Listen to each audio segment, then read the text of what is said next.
Yung generation charge, may charge na, tapos sa'yo double up pa sa system loss, tapos yung ancillary charges na hindi naman ginamit, nakatambay lang, dinagdagan din, parang nawiwili kayo sa kadadagdag. I hear that Meralco is also here. Tama ba? Nandito ang Meralco? Opo. Sige, kung maaring magtanong, kasi maraming report sa amin, hindi lang sa social media, kundi direktang daing, na ang bill shock ay lumalaganap dahil sa Meralco. At gulat na gulat ang mga tauhan kung bakit lumobo ang mga bill nila, yung iba sabi, triple pa. Looking at the rates archive of Meralco, generation cost apparently increased 765 in February to 840, an increase of 75 centavos. Bakit? Mr. Generation na to, hindi na ito fuel and so on, or even forex. Generation cost. Ba't lumobo? Yung sa generation cost po, affected din po yan ng, especially for the April generation charge, ang pinakamalaking factor was the depreciation of the peso.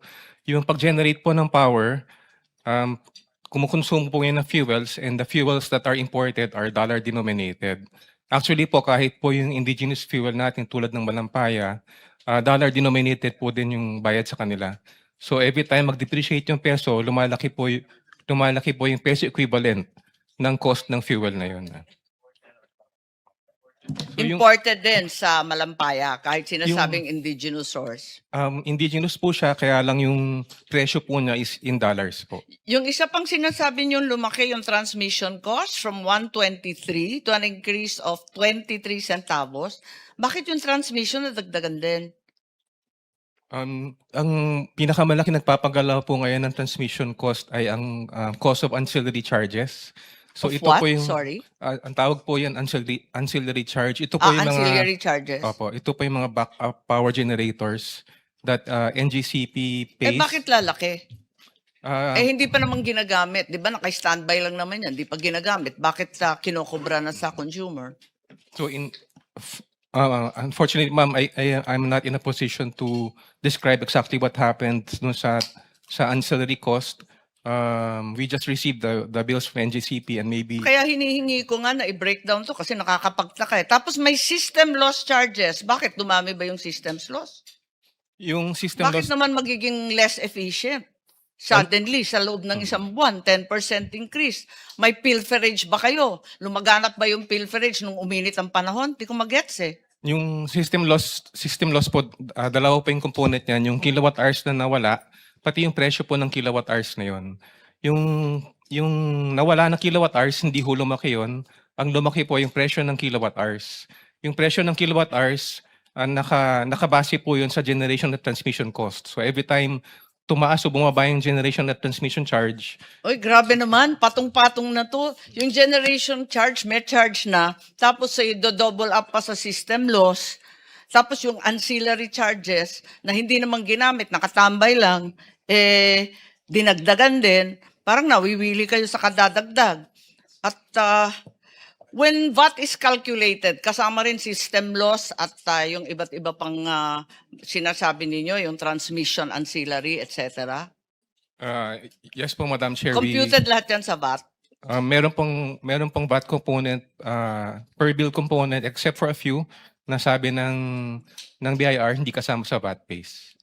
So, anong masasabi natin sa mga nagrereklamo? Baka naman pwedeng sumagot din ang ERC o kung sino man dyan sa sa DOE.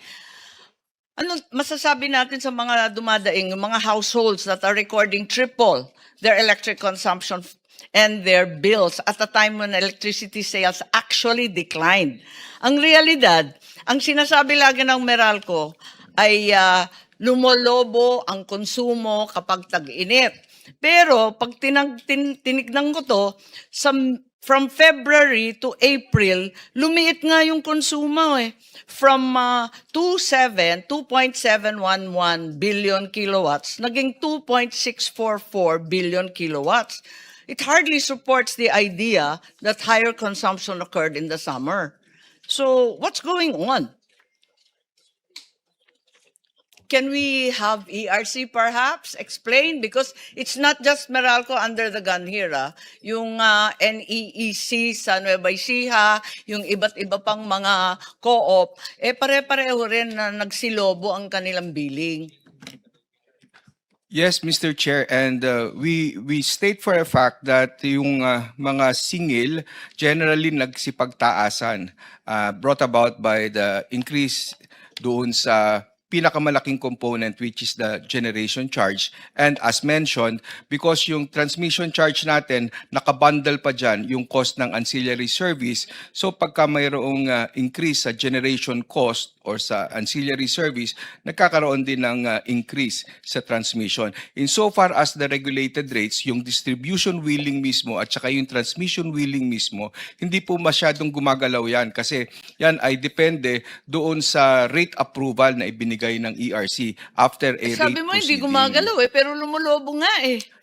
Kaya po, yung mga component po na gumagalaw buwan-buwan tulad ng generation, O yung generation. Yan po. O yung sinabi na ninyo, pati sinabi ninyo, yung transmission. Okay. opo, tapos po dahil nakabase yung VAT doon sa total na generation cost, doon po na-apply yung VAT. Kaya kung tataas yung generation cost, tataas din yung VAT on generation. Pero bakit aabot naman sa triple to? Sobra-sobra naman. At saka ano ba ang magagawa ng ERC para mabawasan naman to? Pwede ba tanggalin na muna yung mga systems loss? Hindi naman nadagdagan yan. Pati yung transmission cost, hindi naman totoong nadagdagan yan. Can we just keep it down? Yes po, over the years, naibaba na po natin nga yung cap, which is the allowable system No, I'm loss talking cost. about the present crisis that we are confronting. Para makatulong lang naman. Doon po sa mga pag-mitigate, nagkaroon na nga din po tayo ng mga rate actions tulad nung sa Meralco to accelerate yung implementation ng kanilang refund to at least realize an additional rate reduction that can offset yung pagtaas po ng kanilang generation charge. Meron na bang na rate reduction na Meralco or other co-op? Yes po, pagdating doon sa accelerated na Kailan? rate Kailan? refund, Saan? that will take effect po Magkano? starting this next billing. Inihabol po talaga namin yung decision dyan ng How much commission. can we look forward to? Pagdating po sa mga residential customers, may mga karagdagang around 20 centavos, 22 centavos para po, lalo pa yung mga residential. Anong tawag dyan? Yan deduction na yan. Opo, that is a separate line item na rate reduction because of the refund, based on Pero the... refund yan, di ba? Opo, rate refund siya brought about by the confirmation by the ERC of the implemented rates of Meralco for July 2022 to 2024 and comparing it with the computed average, actual average, weighted average tariff of Meralco. So yun po yung naging basis kaya siya pinagsoli. Right now may natitira na 14 billion. May isang nagsulat at nagrereklamo na yung total, yung subsidies ang sinagot sa kanya. Lumaki daw yung bill niya pagkat daw yung dinagdag yung mga total subsidy. Wala naman maisip na bagong subsidy pagkat total subsidies really only account for 1 centavo per kilowatt. Is it too much for power distribution utilities to pay for this rather than passing it on to consumers? I know that ERC approved, perhaps. Did you approve their pass on for both subsidies? First, the Lifeline. Opo, nakabase po din yan kasi doon sa expanded Lifeline program na ipinatutupad natin based on Tapos the law. Opo. based on the EPIRA O, na EPIRA, allows as- subsidies to be charged. Opo, as amended and as extended by subsequent Pero legislation. hindi pa kaya, maliit lang naman to. Ang liit-liit naman ng Lifeline na yan. At nasabi nga, 135,000 lang naman, 8 million lang naman yan every month. Hindi ba pwedeng i-absorb na ng Meralco yan? Iba-iba din po kasi ang ating mga distribution utilities. Meron din tayong mga electric cooperatives na kung saan ang Hindi, kanilang sana manguna taripa- na yung Meralco, siyang pinakamalaki. Of course, kung sila po voluntaryo kasi yung mga ina-approve Tinatanong ko naman lang. nating singil Eh, para sa napakahirap na ng buhay eh. para sa distribution charge, ito naman ay po pwede na ating ikonsidera na maximum that they Eh, can alam implement. ko, Attorney Juan, kasi pinirmahan mo, inapprove ninyo eh. Pinayagan ninyo. Tapos yung senior citizens, the same mechanism. All subsidies to be passed on, ano? Eh, maliit din lang yung senior citizen. Hindi ba pwedeng absorb na lang ng ating mga co-op? Ang tagal-tagal na ng ipiralo na yan eh. Kailangan siguro pagbabago na. What do you think? Hindi ba pwede isipin yon? Kasi yan ang tinuturo na dahilan kung bakit lumalaki yung bill nila. Eh, ang liit-liit lang nun eh. Kasi po, lahat naman ng mga programa, yung mga discounts, yung subsidies, ito po kasi ay may cost para sa distribution utility. No, we understand that, but we're in the process of problem solving. Pilit nating hinahanapan ng solusyon na gumaan ng kaunti ang hirap ng tao, di ba? Eh, yung mas may kakayahan na sumagot nitong mga bills na to, eh syempre yung mga co-op at ang Meralco. Tinatanong ko lang naman, pwede bang amyendahan na natin ang EPIRA, pati yung senior citizens, para at least hindi na i-pass on at pampabigat sa ating mga consumers? Wala, Meralco. O kaya nga, tapos na. Yun na lang. Hindi, yung Meralco sasagot po. Madam Chair, ERC, pirma lang kayo ng pirma eh. siguro we'll defer or we'll comply with whatever regulations ERC releases. Yung sa discount, yung sa lifeline subsidies lang po, it is used to fund discounts on the bill. Tapos yung discount po na yun, sa lahat ng component ko. So kasama po yung generation charge na yung pinamalaking component yung na bill. So maybe we need to discuss the mechanism kasi bakit ho i-absorb ng distribution utility lahat when the discount is applied also, for example, to the generation and transmission charges. Okay. Pero bukas ang inyong isipan. Kayo na lang magtawaran ng ERC. Ha? Kasi pati yun, pinagdidiskitahan ngayon eh at sinasabi na yun daw ang pampabigat. So kinakailangan talaga ang pag-iisip natin ngayon, hindi lamang sumunod sa batas, kundi tulungan ng tao. Di po ba?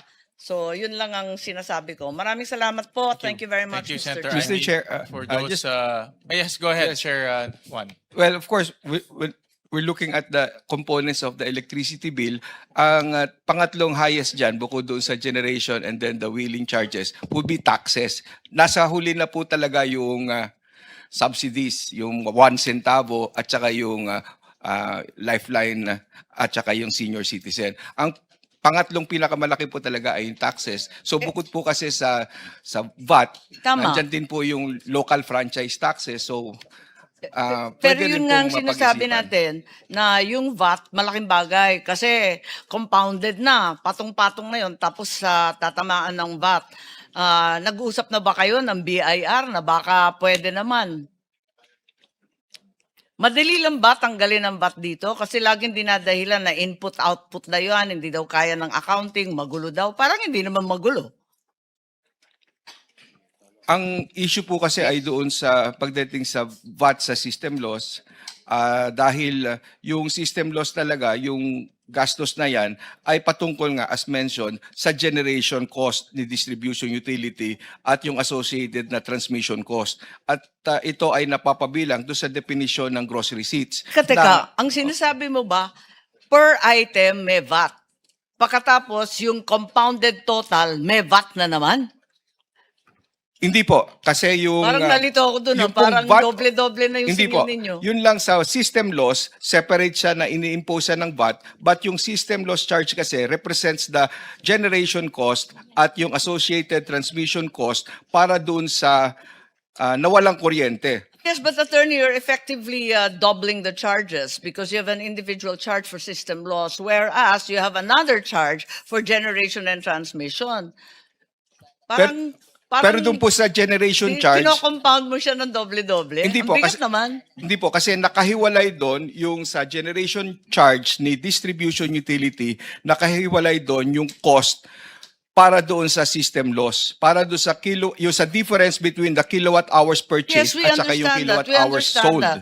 But it's not helping our problem na sana, yun nga, maibsan itong labis-labis na charges at kung paano yung VAT na yan, kasi matagal na namin sinasabi yan, nakahiwalay naman siya Klaro naman sa unbundled receipts ng Meralco. Bakit hindi nalang bawasan yan? Yun lang. Okay. Apo, sinulatan na rin po namin yung BIR sagot. at humiling kami na kung po pwede marekonsidera yung definition ng gross receipts para sana ay hindi na mapasama dito yung system loss charge. System loss. Oo. Bakit yung system loss nasa VAT pa rin?